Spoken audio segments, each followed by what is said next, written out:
The biggest problem with AI-generated PPTs is not that they don't look good, it's that after delivery, you can't edit them.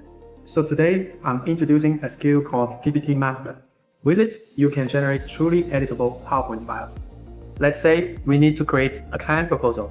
The topic is how AI agents can help content teams automate content production. After installing this skill into the agent, we can enter a prompt to generate an 8-page client proposal with a professional style and use internet research to ensure the quality of the copy. The skill does not directly apply a template. Instead, it first understands our topic, confirms the audience, style, color palette, fonts, and how images should be used. After we confirm, it starts generating the PPT content and layout page by page. Finally, it outputs a complete PowerPoint file.